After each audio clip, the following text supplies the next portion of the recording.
My name is Emily, 30 years old, and my peaceful Tuesday was shattered by a call from my neighbor Lisa. There was a moving truck parked in my driveway. My stomach dropped. I had absolutely not hired movers. I rushed out of an important meeting, my heart pounding through my chest as I sped home. When I pulled up, I froze. There stood my parents and sister Rachel with her husband and kids unloading furniture into my house without permission. Let me know where you're watching from and hit that like and subscribe button to see what happened when they realized I was home. I've always been the responsible one. For the past 10 years, I've worked as an accountant at Harper Financial Group, meticulously building my career one long day at a time. My coworkers often joked that I was married to my spreadsheets. And honestly, they weren't entirely wrong. While other people my age were traveling or going out every weekend, I was saving. I had a dream. And that dream had an address. 3 years ago, after countless overtime hours and living in a tiny studio apartment where I could touch my refrigerator from my bed, I finally had enough for a down payment on a house. Not just any house, but a beautiful 3-bedroom craftsman-style home on Cedar Lane in a quiet neighborhood with tree-lined sidewalks and neighbors who actually waved hello. Every single brick of that house represented my sacrifice and hard work. The day I got the keys, I sat alone on the hardwood floor of the empty living room and cried. Happy tears. Tears that said I had made it despite everything. Despite my family never believing I could do it on my own. Speaking of my family, we've always had a complicated relationship. My parents, Robert and Susan, are traditional people who believe family comes before everything, including personal boundaries. Growing up, this meant one set of rules for me and another for my younger sister, Rachel. Rachel is 4 years younger than me and has always been the baby of the family. Pretty, charming, and somehow always in some kind of trouble that everyone else needed to fix. When she failed classes, my parents hired tutors. When she totaled her first car, they bought her another one. When she dropped out of community college, they just shrugged and said college wasn't for everyone. Meanwhile, I worked part-time jobs through high school and college, maintained a 4.0 GPA on my own, and paid for my own car insurance from the age of 16. The disparity was obvious to everyone except my parents. When Rachel met Brian at 20, my parents were thrilled. He had a steady job at his uncle's construction company, and they thought he would provide the stability Rachel needed. They married after just 6 months of dating, and within 2 years, they had 2 children, Sophie and Noah, currently aged 4 and 2. The problem was Rachel and Brian shared the same approach to money. They saw it as something to be spent, not saved. They lived in a rental apartment they could barely afford, drove cars with payments that stretched their budget, and seemed genuinely surprised each month when bills arrived. Over the years, they had borrowed money from me more times than I could count. At first, it was small amounts, $200 for a car repair, $500 when they were short on rent. But the amounts grew, as did the frequency of their requests. The final straw came 6 months ago when they asked me for $8,000 to cover back rent they owed. I finally said no. The conversation didn't go well. Rachel cried. My parents called me selfish, and Brian muttered something about how I would never understand what it was like to have kids. But I stood firm. They needed to learn financial responsibility, and my endless bailouts weren't helping. After that confrontation, things were tense between us. We still saw each other at family gatherings, but there was an undercurrent of resentment. I tried not to let it bother me and instead focused on making my house truly mine. I had painted every room myself, choosing colors that made me feel calm and happy. Soft sage green for the living room, a peaceful blue for my bedroom, and a cheerful yellow for the kitchen. I had converted one of the spare bedrooms into a home office where I sometimes worked on weekends or tackled freelance accounting jobs for extra income. The other spare room was my reading nook and guest room, with a daybed and bookshelves covering an entire wall. My neighbors Lisa and Mark Davis quickly became friends. They were in their 50s with grown children who had moved away, and they seemed to adopt me as an honorary daughter. Lisa would bring over cookies she had baked, and Mark helped me install a ceiling fan in my bedroom when the summer heat became too much. They were the kind of neighbors everyone wishes for, attentive without being intrusive. My life had settled into a pleasant routine: work during the week, home improvement projects on weekends, dinner with friends twice a month, and the occasional date that usually went nowhere special. I was content, and I had plans. In fact, in just 3 days, I was scheduled to go on a business trip to Denver to represent our firm at a financial conference. I had my presentation prepared, my hotel booked, and a new outfit hanging in my closet. Little did I know that my peaceful life was about to be completely upended by the people who were supposed to care about me the most. Tuesday morning started like any other. I was at my desk by 7:30, reviewing financial projections for our quarterly meeting. My boss, Mr. Carter, had entrusted me with presenting our department's performance metrics to the board that afternoon, and I wanted everything to be perfect. The conference room was booked for 2 us, and I had just sent the finalized presentation to the IT department to set up. My phone rang at 9:45.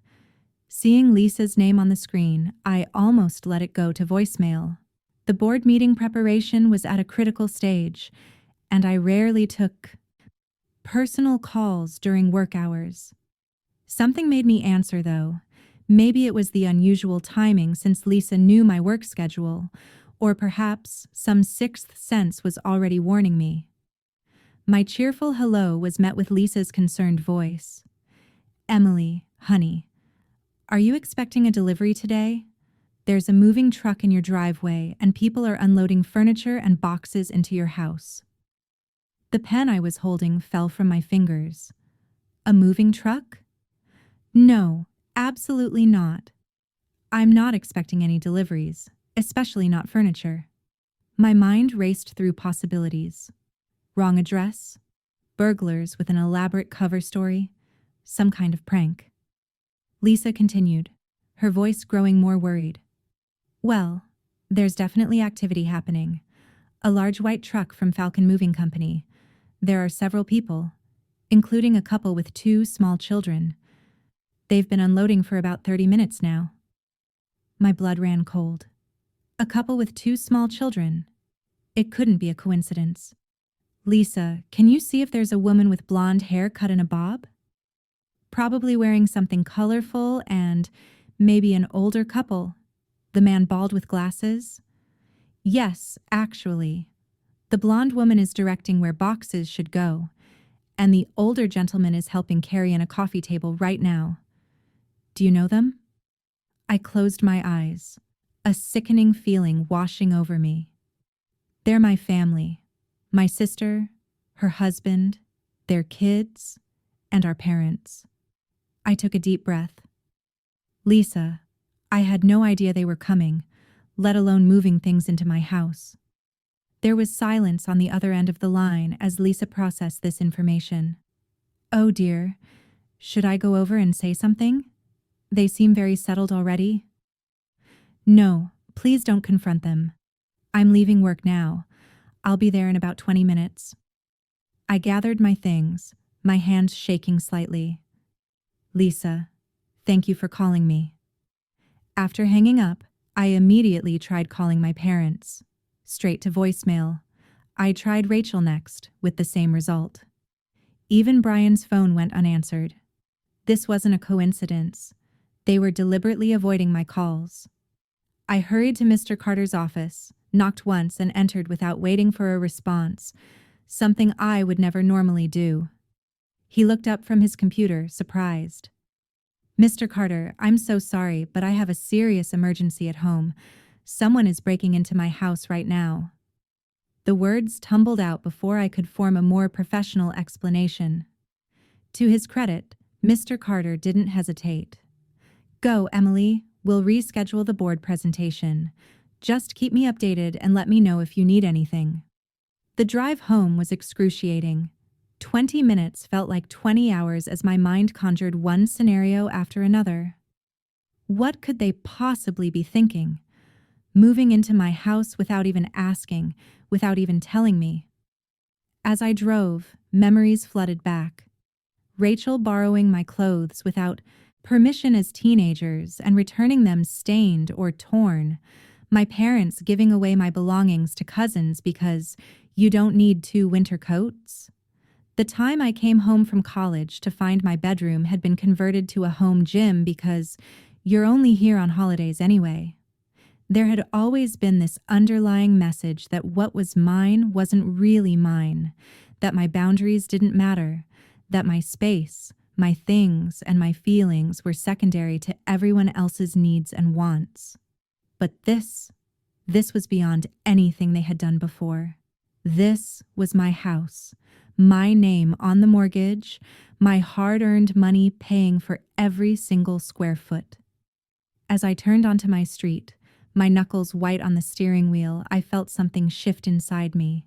A lifetime of accommodating, of understanding, of making excuses for their behavior crystallized into something hard and immovable. I was done.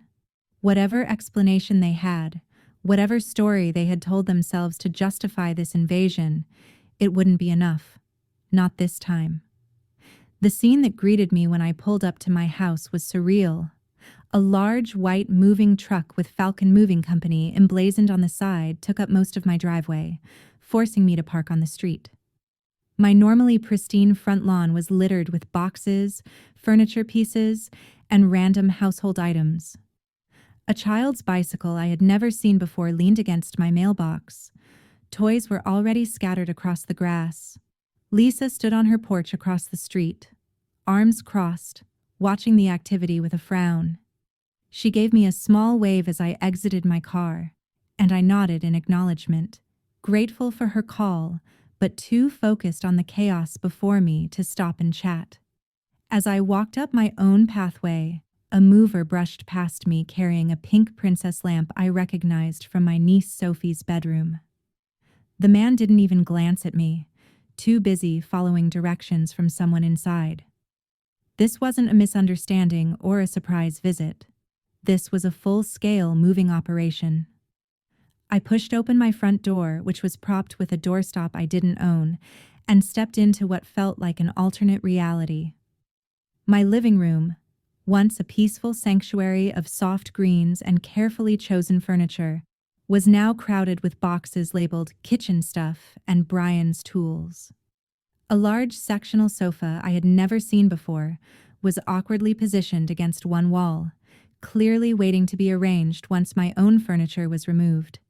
My beautiful hand-woven rug, a splurge I had saved months for, was rolled up and leaning in a corner, replaced by a stained beige carpet that must have come from Rachel and Brian's apartment.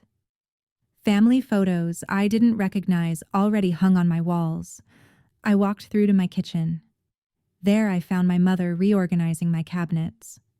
My carefully arranged baking supplies were now jumbled together with faded plastic sippy cups and cartoon character plates. "Mom," I said, my voice sounding distant to my own ears. "What is going on?" She turned, and for a brief moment, something like guilt flashed across her face before being replaced by a bright smile. "Emily, you're home early. We wanted to be more settled before you got back from work." Surprise. Before I could respond, Rachel burst in from the hallway leading to the bedrooms.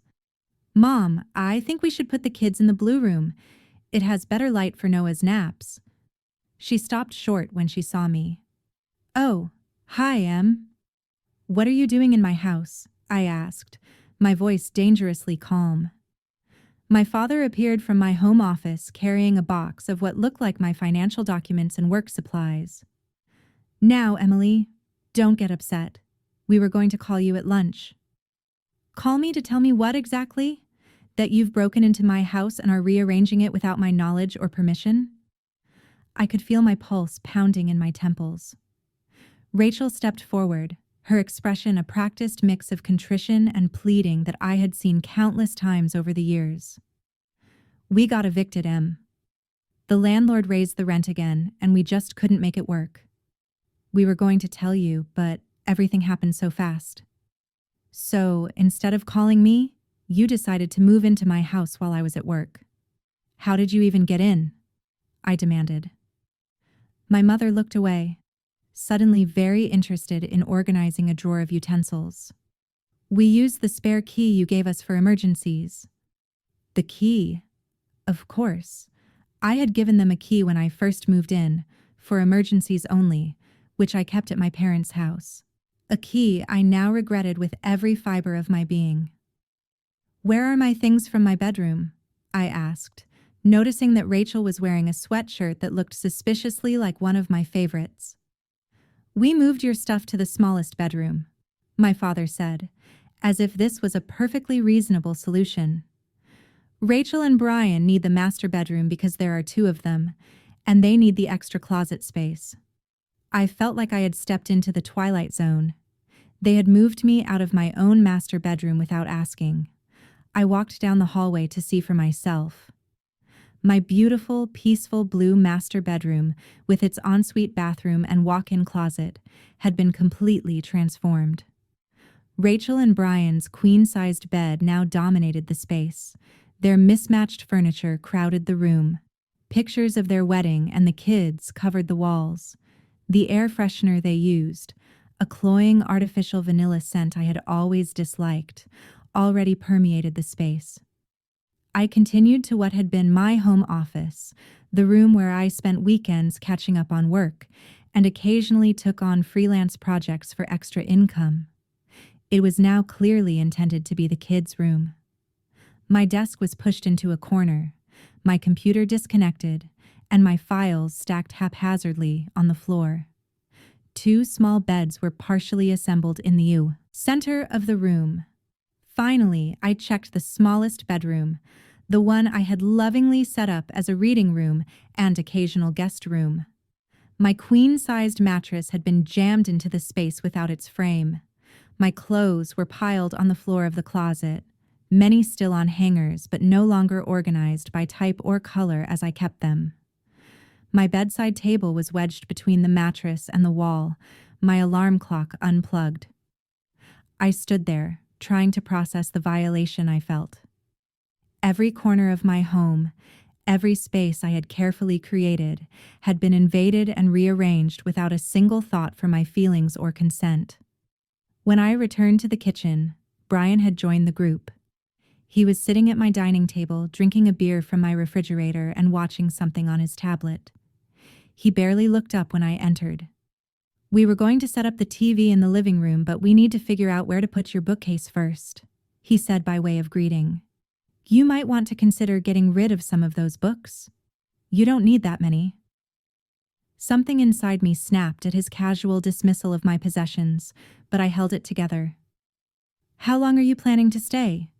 I asked the room at large. My parents exchanged glances. My mother spoke first.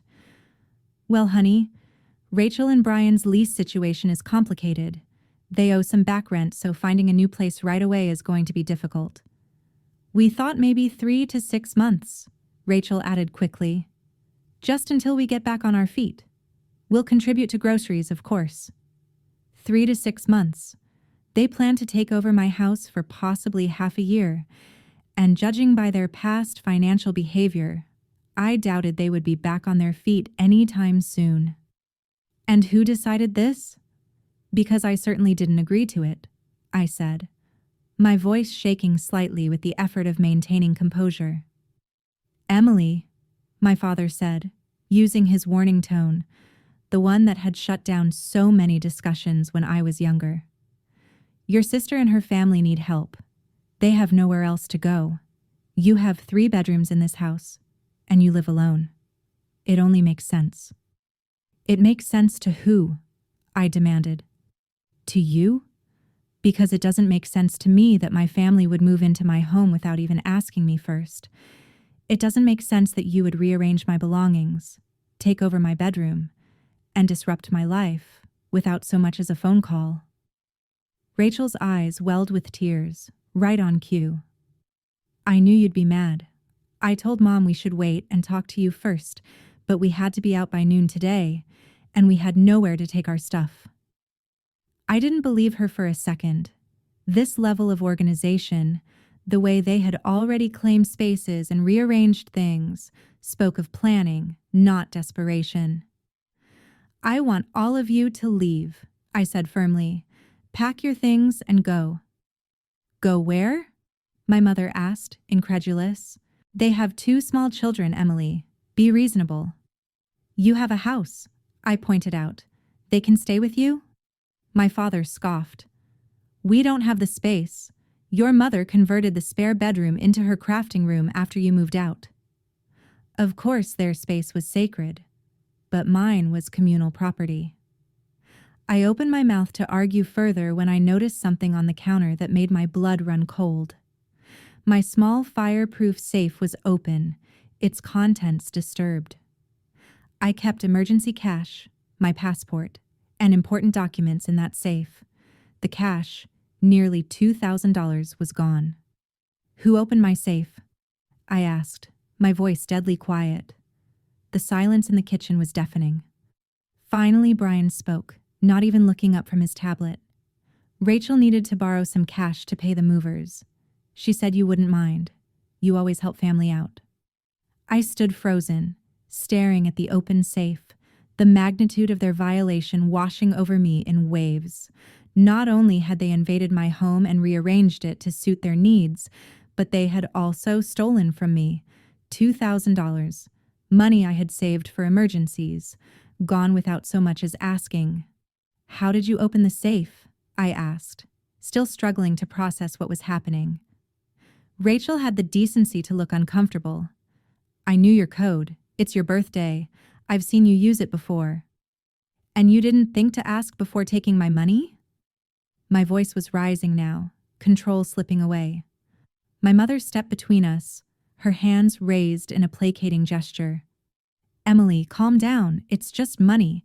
They'll pay you back once they're settled. Just money. $2,000 was just money to them. But to me, it represented hours of work, careful budgeting, and responsible planning, something they had never understood or respected. How long have you been planning this? I asked suddenly, the pieces starting to fall into place. The coordinated move, the rearrangement of my home, the casual way they had taken over every space. This wasn't a desperate last-minute decision. My father shifted uncomfortably, exchanging glances with my mother. Their silence told me everything I needed to know. You've been planning this for a while, haven't you? I pressed. Rachel finally spoke, her voice small. About 3 weeks. The landlord gave us notice after we were late with rent again, but we knew you'd say no if we asked. So, you decided to just move in anyway without permission. Did you think I'd just come home from work and say, "Oh, great, you've taken over my house, stolen my money, and moved me out of my own bedroom"? Welcome? We knew you'd be upset at first, my mother admitted, but we thought once the initial shock wore off, you'd see this is the best solution for everyone. Your sister needs help, Emily. Family helps family. Family helps family, the mantra of my childhood, used time and again to justify the inequity in how we were treated. Family helps family, but somehow it was always me helping them, never the other way around. Did you tell the movers this was my house? That I had approved this move? I asked, a new suspicion forming. The guilty looks confirmed it before anyone spoke. We told them we had your permission, my father finally admitted. That you were at work but had agreed to the move. And what about the neighbors? What did you tell Lisa and Mark? That you were generously letting your sister's family stay with you while they looked for a new place, my mother said, as if this lie was somehow commendable. Everyone has been very impressed with your kindness. The audacity was breathtaking. They had not only invaded my home, but had also spread lies about me to my neighbors, painting themselves as welcome guests rather than intruders. "And what about my trip to Denver this weekend?" I asked. "I'm supposed to be representing my firm at a financial conference. I've been preparing for months." Blank looks greeted me. They had no idea about the trip because they had never bothered to ask about my life or plans. I was just the responsible one, the one who would always make sacrifices for the family. "We can watch the house while you're gone," Rachel offered brightly, as if doing me a favor. "It'll give us time to finish settling in." That was when I noticed something even more disturbing. On the counter next to the refrigerator sat a stack of mail. My mail, opened. Bank statements, credit card offers, and a letter from my firm about the upcoming trip. "You've been going through my mail." I reached for the stack, flipping through envelopes that had clearly been opened and resealed. No one answered, but I didn't need them to. The evidence was right in front of me. "We need to talk about long-term arrangements," my father said, clearly trying to change the subject. "Brian thinks they can be back on their feet in about 6 months, but realistically, it might take longer." "Longer than 6 months?" I echoed, disbelieving. Brian finally looked up from his tablet, irritation clear on his face. "What's the big deal? You have all this space for just one person. You don't need that much room anyway."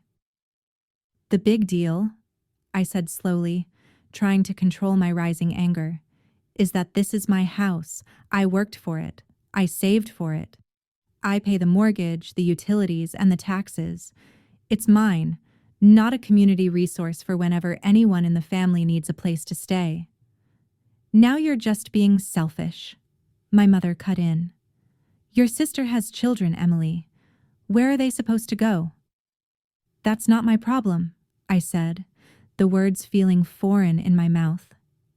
I had never spoken to my family this way before, never stood up for myself so directly. Rachel burst into tears, burying her face in her hands. "See? I told you she doesn't care about us. She has this big house all to herself, and she'd rather see her niece and nephew homeless than share." My father put his arm around her, glaring at me. "I'm very disappointed in you, Emily. Very disappointed indeed." "Actually, this is exactly how you raised me," I replied. "You raised me to be responsible, to work hard, and to stand on my own 2 feet. Something you never expected from Rachel." Brian stood up, his face flushed with anger. "We're not leaving. We have nowhere else to go, and you can't just throw children out on the street. What would your precious neighbors think about that?" Something in his tone made me pause. "What do you mean you're not leaving? This is not a negotiation. This is my house."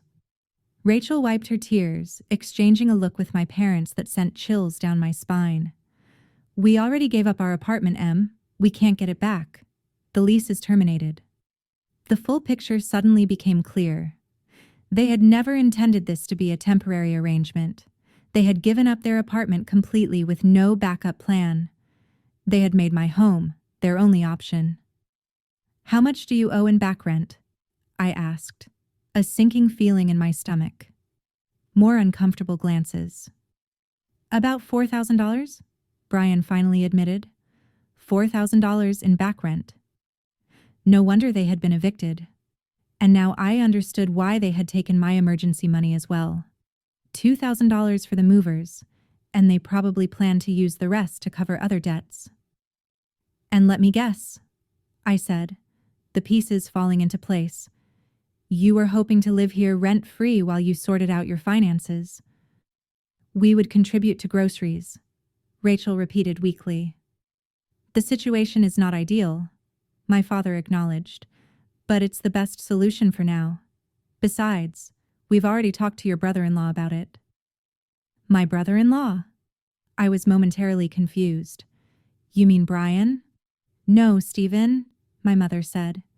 Your father and I have been thinking about downsizing for a while now. Our house is too big for just the two of us. Stephen mentioned he might be interested in buying it. Stephen was Brian's brother, someone I had met perhaps 3 times at family gatherings.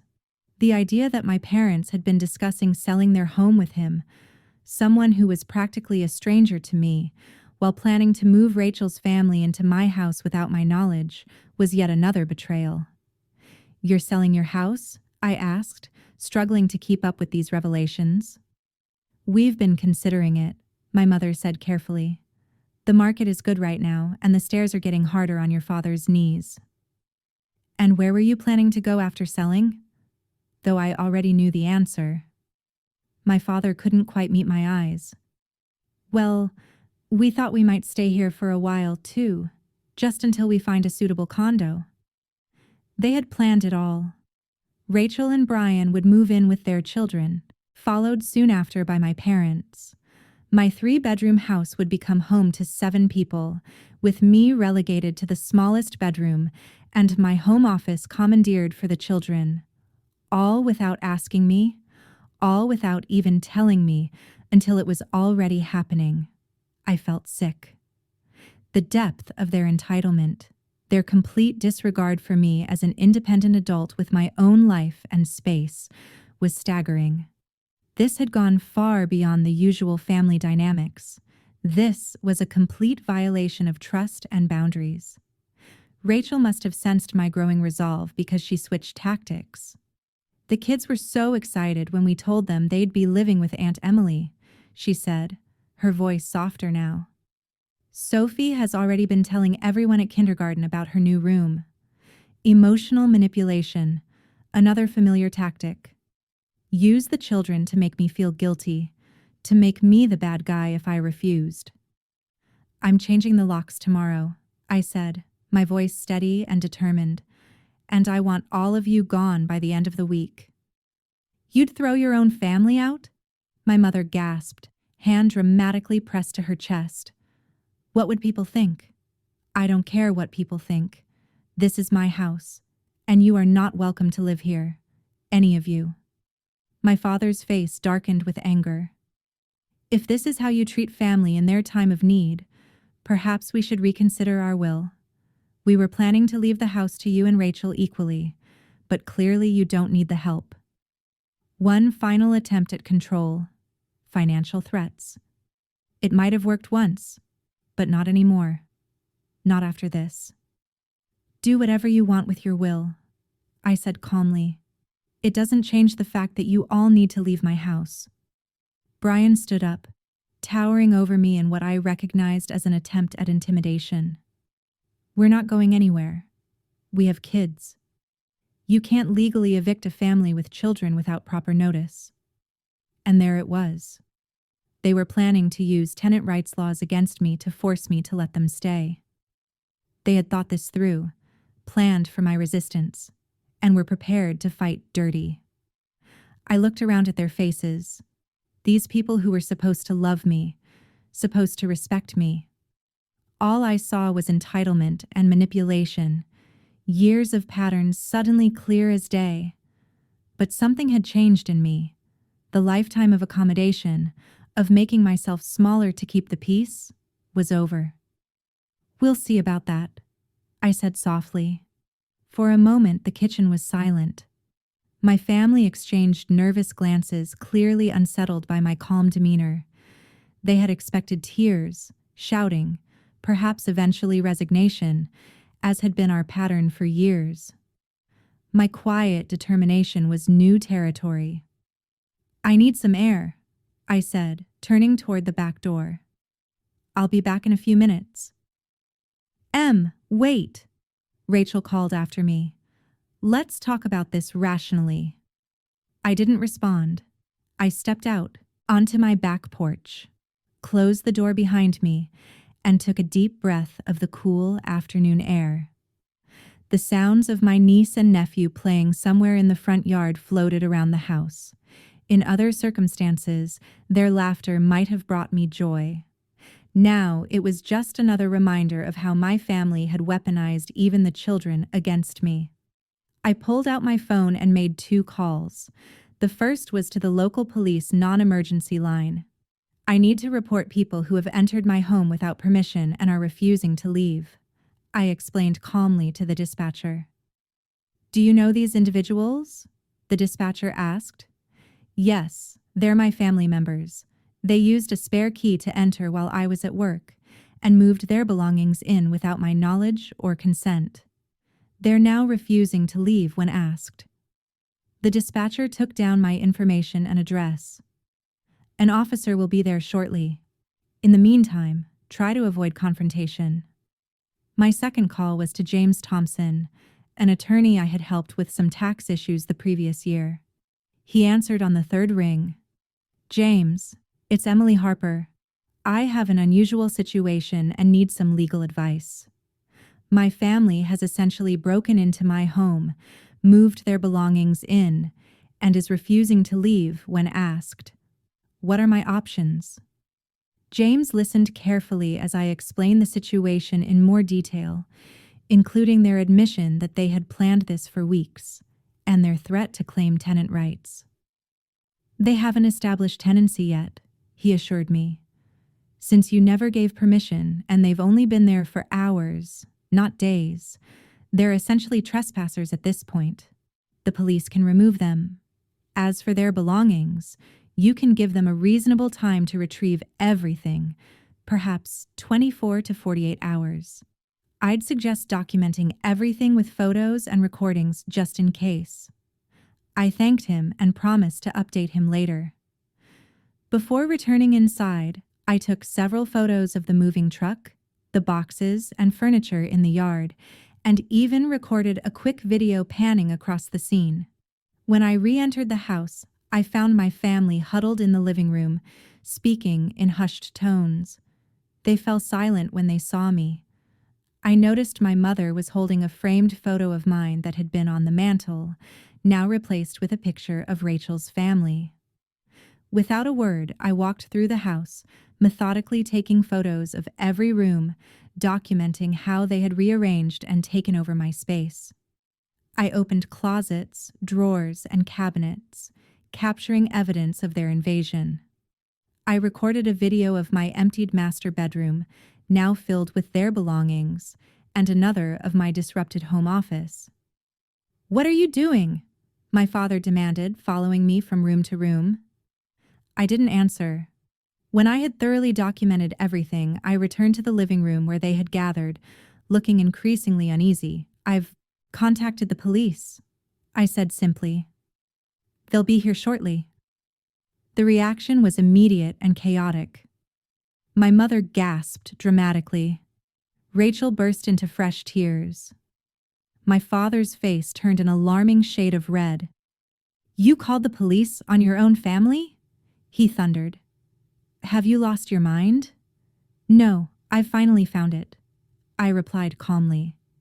"This is my home. You entered without permission, rearranged my belongings, and are refusing to leave when asked. That's breaking and entering. Possibly burglary, considering you took my money without permission." Brian stepped forward, anger evident in every line of his body. "You wouldn't dare press charges against your own sister." "Watch me." I met his gaze steadily. Rachel stepped between us, her face tear-streaked and pleading. "Em, please, think of the children. They'll be traumatized if they see the police taking us away."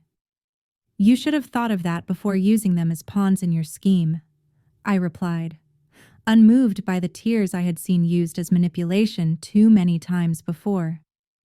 "I suggest you take them next door while we sort this out. Lisa would probably be happy to have them visit for a little while." The sound of car doors slamming out front signaled the arrival of the police. 2 officers, a man and a woman, knocked on my front door moments later. I answered, inviting them in. "I'm Officer Sullivan, and this is Officer Martinez," the male officer introduced them. "We received a call about unwanted persons in your home." "Yes, that's correct," I confirmed, gesturing to my family. These are my parents, my sister, and my brother-in-law. They used a spare key to enter my home while I was at work today and moved their belongings in without my knowledge or permission. When I asked them to leave, they refused. Officer Martinez turned to my family. Is this true? My mother stepped forward, her expression a careful mask of confusion and hurt. There's been a terrible misunderstanding. We thought Emily would be happy to help her sister's family in their time of need. We've always been a close family. Do you own this home, ma'am? Officer Sullivan asked me. Yes. I retrieved my deed and mortgage documents from my fireproof safe, which was still open from when they had taken my emergency money. Here are my ownership papers. This house is solely in my name. The officers reviewed the documents briefly. And did you give these individuals permission to move in? Officer Martinez asked. Absolutely not. I had no idea they were planning this. I was at work when my neighbor called to tell me there was a moving truck in my driveway. I came home to find they had already rearranged my house and moved me out of my own bedroom. My father interrupted, his voice authoritative. Officer, this is a family matter that we can resolve ourselves. There's no need for police involvement. If the homeowner has asked you to leave her property and you're refusing, it becomes a police matter, Officer Sullivan explained firmly. We have nowhere else to go, Rachel said tearfully. We have 2 small children. Surely there are laws protecting families from being put out on the street. Those laws apply to established tenants, Officer Martinez replied. From what I understand, you moved in today without permission, which doesn't establish tenancy. My mother tried again. Surely a sister wouldn't press charges against her own family. This is just a misunderstanding that got out of hand. Officer Sullivan turned to me. Ma'am, do you want to press charges? I took a deep breath. This was the moment of truth. Despite everything, these were still my family members, the people who had raised me, shaped me, even if they had also hurt me countless times. I don't want to press charges at this time, I said finally. But I do want them to leave my home immediately. Relief visibly washed over my family's faces, quickly replaced by shock at my next words. However, I do want to file a report about the $2,000 they took from my safe without permission. Brian stepped forward aggressively. You said you wouldn't press charges. Officer Sullivan moved slightly between us. Sir, I suggest you calm down. Taking money without permission is theft, which is a separate issue. My mother frantically dug through her purse, producing a checkbook. We can repay you right now, Emily.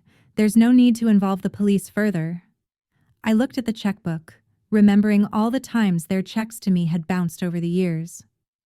I want the cash back now. Realizing they had no choice, my father reluctantly went to their temporary bedroom and returned with an envelope containing my money.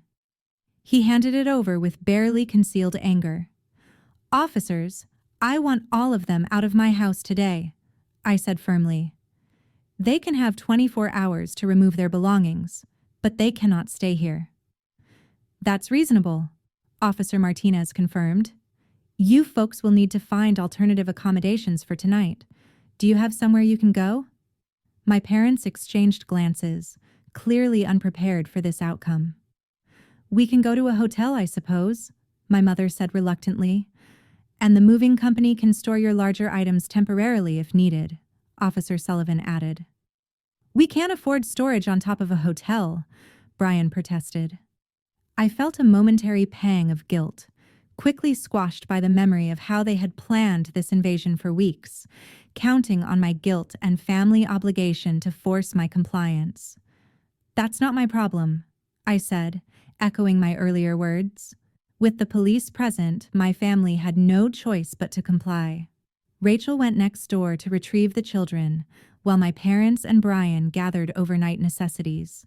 The officers waited patiently, ensuring there was no further conflict. As they prepared to leave, my mother made one last attempt. Emily, please reconsider. We're your family. I looked at her, really looked at her, perhaps for the first time, seeing clearly the manipulation that had defined our relationship for decades. Yes, you are. And family should respect each other's boundaries and property. You did neither. They left under the watchful eyes of the police, promising to return the next day to remove the rest of their belongings. As soon as they were gone, I called a locksmith who arrived within the hour to change every lock in the house. I paid extra for immediate service, considering it money well spent. That night, alone in my disarranged home, surrounded by their boxes and furniture, I felt something unexpected. Peace. For the first time in my adult life, I had stood firm against the tide of family obligation and manipulation.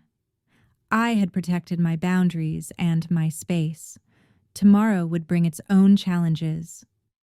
I knew my family wouldn't give up easily, that there would be tears, guilt trips, and possibly even threats. But something fundamental had shifted within me. The spell was broken.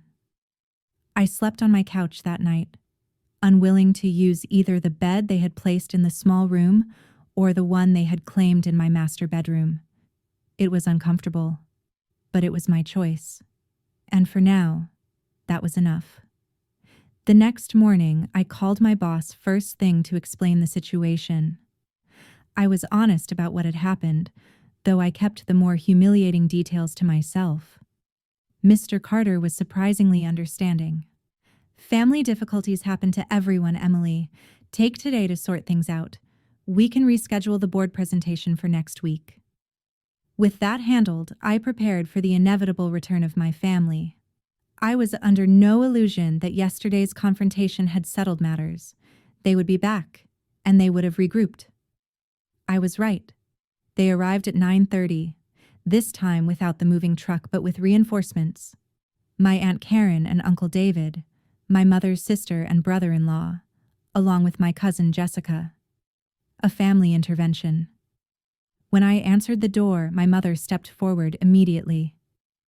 "We've come to talk sense into you, Emily. This has gone far enough." I didn't invite them in.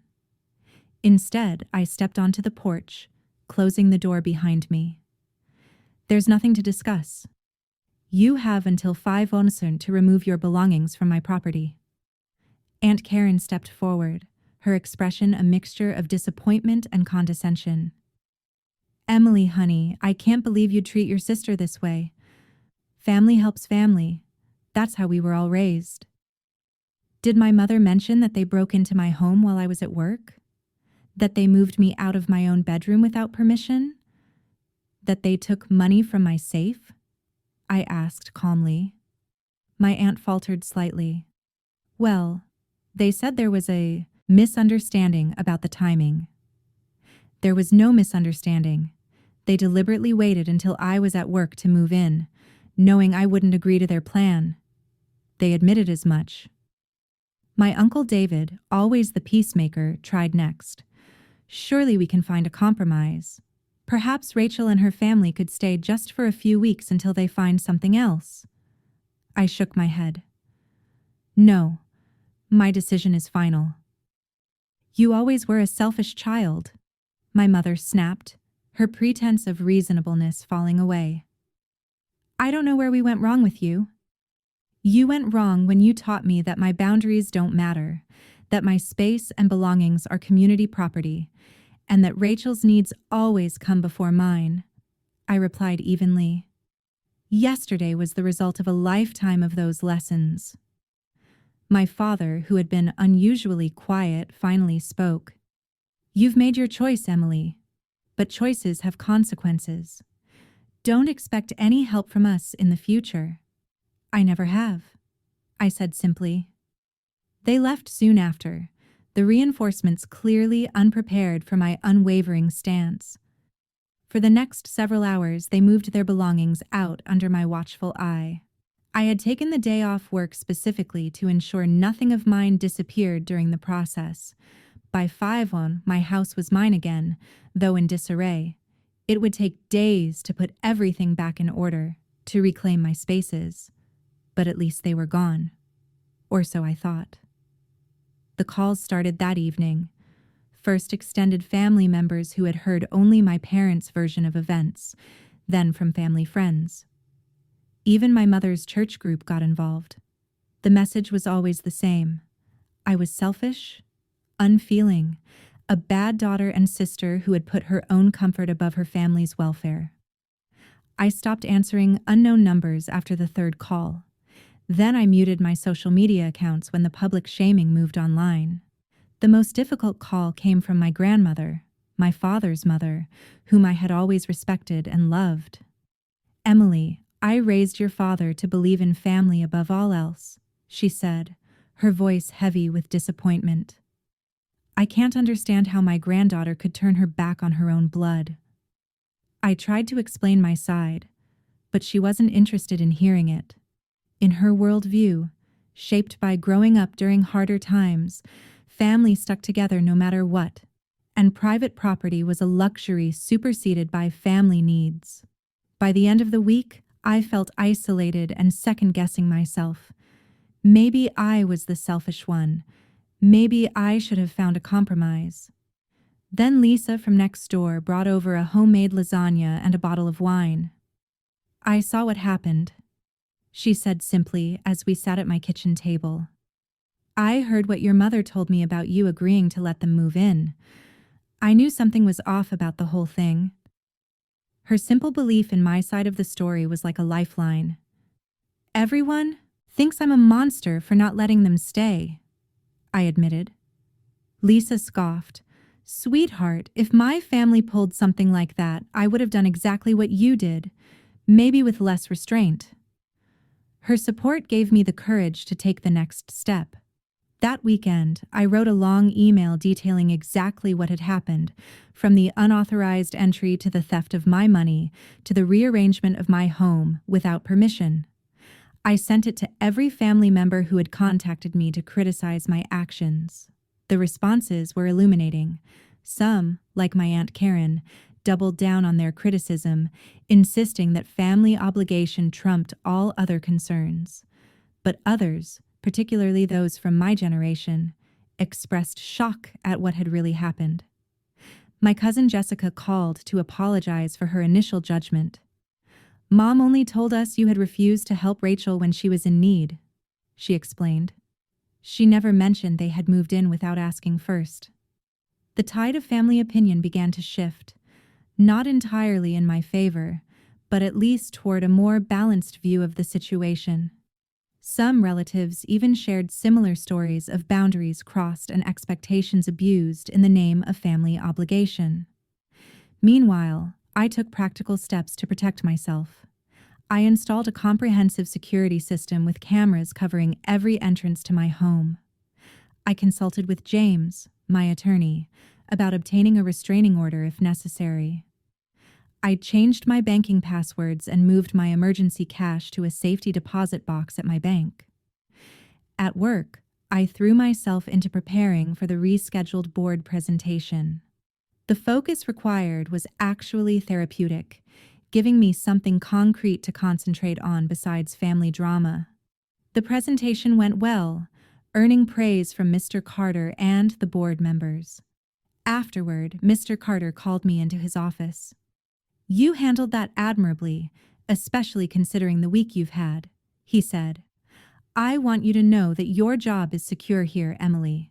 In fact, we're considering you for the senior accounting manager position opening up next quarter." His words were a balm to my bruised spirit.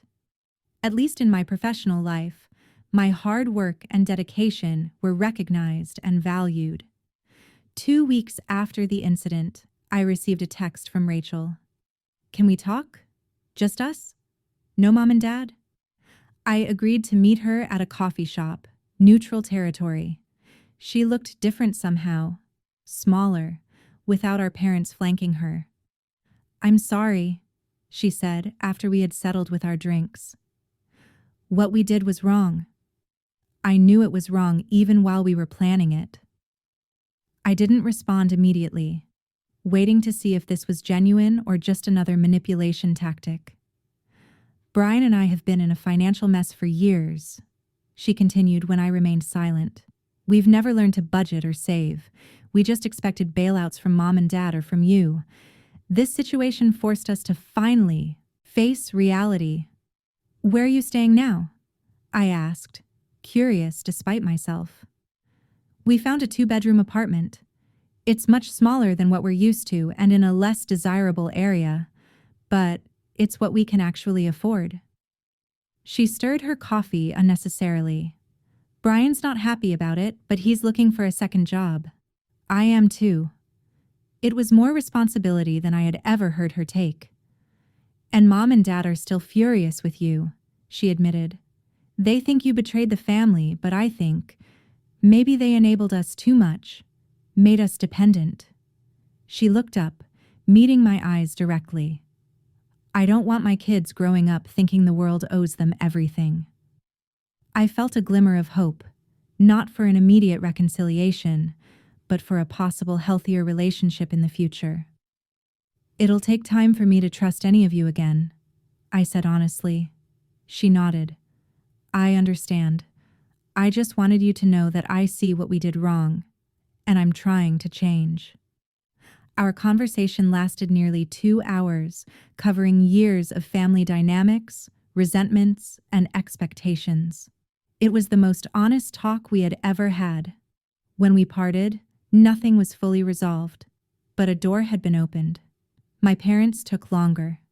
Nearly a month passed before my father called. The conversation was stiff, formal, nothing like the easy relationship we had once had. But it was a start. Your mother and I have been discussing things, he said. We still believe family should come first, but perhaps we should have respected your space and asked permission first. It was as close to an apology as I was likely to get. Thank you for acknowledging that, I said, not pushing for more. We'd like to see you sometime, he added. Perhaps dinner next weekend. I agreed with conditions. At a restaurant, not at their house or mine, and just us for now, not Rachel and Brian. He accepted my terms and a fragile rebuilding began. Throughout this period, I found unexpected support in my community. Lisa and Mark next door invited me for dinner regularly. Colleagues at work checked in on me. Even my neighbor on the other side, an elderly man I had barely spoken to before, brought over tomatoes from his garden as a gesture of solidarity after hearing about the situation. I also found a support group for adults dealing with boundary issues in families.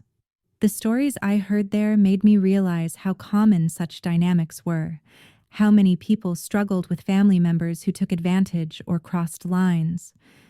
It was comforting in a sad way to know I wasn't alone. The most surprising support came from Brian's brother, Stephen, the one my parents had been discussing selling their house to. He called me out of the blue one evening. I wanted you to know I had no idea what they were planning, he said.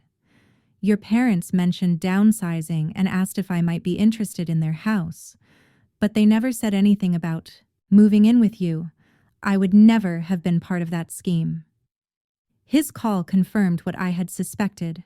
My family had been making arrangements on multiple fronts, all designed to solve Rachel and Brian's financial problems at my expense. 3 months after the incident, I was finally feeling more settled. My house was back in order. My relationships with extended family were healing, and I had established clear boundaries with my immediate family. Then came the text from my mother.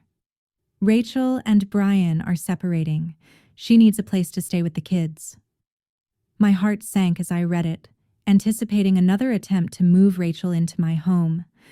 But the next text surprised me. Your father and I have offered our spare room. We're converting the craft room back into a bedroom. We should have done this from the beginning. It was the closest thing to an admission of wrongdoing I had ever received from my mother. I felt a weight lift from my shoulders. They were finally taking responsibility for helping Rachel in a way that didn't involve imposing on me. That night, I sat on my back porch, sipping tea and reflecting on the past few months. The incident had been painful, disruptive, and at times heartbreaking. But it had also been clarifying. Like a storm that clears the air, it had swept away years of unhealthy patterns and expectations, forcing everyone to see our family dynamics more clearly. I wasn't naive enough to think everything was fixed. Old habits die hard, and I knew there would be slips and tests of my boundaries in the future.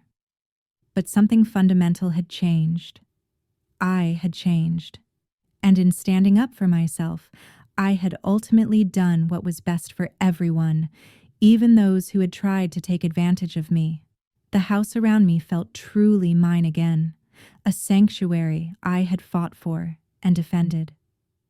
And though the path forward with my family would likely never be smooth, it would at least be honest. That, I decided, was worth all the difficulty of the past months.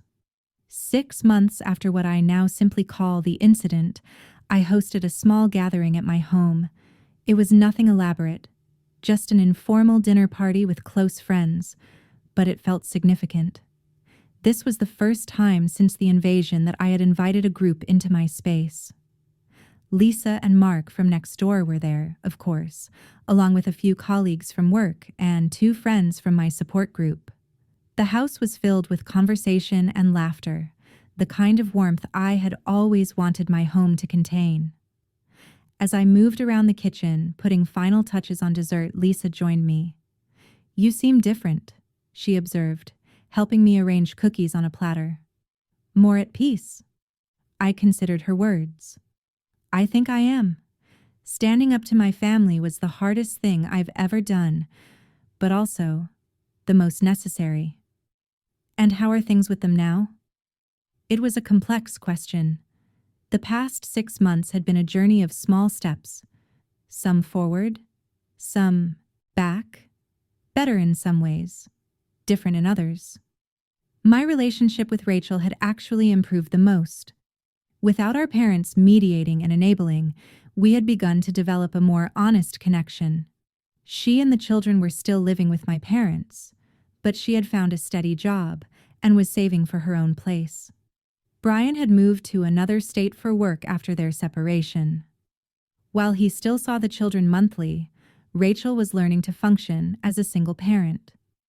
She called me last week to ask for budgeting advice. I told Lisa with a small smile. Not for money, just advice. That's a first. My parents were a more complicated story. They had eventually offered a more complete apology, acknowledging that their actions had been wrong and disrespectful, but old patterns were hard to break. They still occasionally made comments suggesting I was selfish for living alone in such a big house, though they no longer pushed for Rachel to move in with me. "We're working on it," I summarized. "We have family dinner once a month now, on neutral ground at a restaurant. It's civil, sometimes even pleasant." "And what about you beyond the family stuff?" Lisa asked. That was the more interesting part of the story. The incident sparked changes in me that extended far beyond my family relationships, I explained. "I've gotten better at setting boundaries in all areas of my life, at work, with friends, even with myself." It was true. After successfully standing up to my family, I had found the courage to speak up in other situations where I previously would have remained silent. I had declined projects at work that would have overwhelmed me, renegotiated a client relationship that had become one-sided, and even ended a friendship that had long been more draining than supportive. I used to think that taking care of everyone else's needs before my own was the right thing to do, I continued. I thought it made me a good person, a good daughter and sister, but all it did was teach people that my needs didn't matter. Lisa nodded thoughtfully. It's a hard lesson. Many people never learn it. The gathering continued late into the evening, and as my guests departed, each thanked me warmly for my hospitality. When the last person had gone, I moved around the house, tidying up, feeling contentment in the quiet. My home truly felt like mine again. I had reclaimed every space, erasing the memory of the invasion. The master bedroom was once again my peaceful retreat. The home office was restored to its former function. Even the smallest bedroom had been reimagined as a combination guest room and reading nook, exactly as I wanted it. But the physical reclamation was only a small part of the healing. The more profound change had been internal. I had always defined myself in relation to others, particularly my family. I was the responsible one, the reliable one, the one who would always sacrifice her own needs to keep the peace. That identity had been comfortable in its familiarity, even as it chafed. The incident had forced me to confront a difficult truth.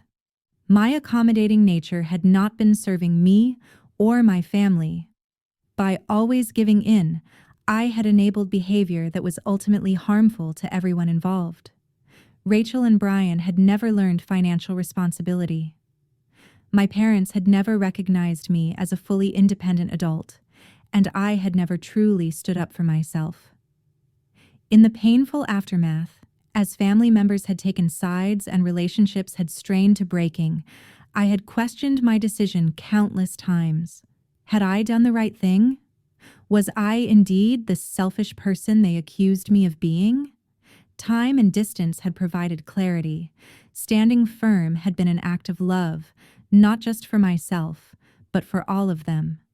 Like a parent who enforces necessary rules despite a child's protests, I had established boundaries that would ultimately lead to healthier relationships. Rachel was now learning financial independence. My parents were reconsidering their enabling patterns. Even extended family members had begun reflecting on their own boundary issues after the conversation sparked by our situation. As I finished tidying the kitchen, I noticed a small gift bag on the counter that Lisa had left behind. Inside was a decorative wooden sign with a simple message: "This is my happy place." A note tucked alongside read, "For the woman brave enough to defend her happy place. Love, Lisa, and Mark." I hung it by my front door, a daily reminder of the lesson I had learned at such cost. That true love, whether for family, friends, or self, involves respect for boundaries. That sometimes the most loving act is to say no. That maintaining healthy limits is not selfish, but necessary for genuine relationships to flourish. The journey had been painful, but the destination was worth it. I had discovered a strength I never knew I possessed, and a peace I had never experienced before. My house was truly my home now, not just because my name was on the deed, but because I had fought for it, defended it, and in doing so, defined myself. As I prepared for bed that night, I thought about the long road still ahead with my family. Rebuilding trust would take time. Old patterns would resurface and need to be addressed. There would be setbacks and difficult conversations. But I was ready. The woman who had come home 6 months ago to find her house invaded was not the same woman who now moved confidently through her reclaimed space. I had changed, grown, strengthened. And in that strength, I had found a compassion that demanded accountability rather than enabling, that loved enough to require respect. The most profound lesson had been that sometimes the firmest boundaries create the space for the healthiest love to grow. By refusing to be diminished, I had opened the possibility for all of us to become more fully ourselves, to relate to each other as adults, rather than falling into childhood patterns. It was not an easy lesson, nor a comfortable one, but it was transformative. As I drifted off to sleep in my peaceful bedroom, I felt gratitude for the difficult path that had led me here. The invasion of my home had been a violation, but it had also been the catalyst for a necessary awakening. Sometimes the hardest moments in our lives become our greatest teachers if we are brave enough to learn their lessons. What boundaries have you had to set with family or friends? Have you ever had to stand up for yourself even when others called you selfish? Let me know in the comments below. If this story resonated with you, please give it a like and subscribe to hear more stories about finding strength in difficult situations. Thank you for listening to my journey. And remember, protecting your peace is never selfish. It's necessary. Share this with someone who might need to hear this message today.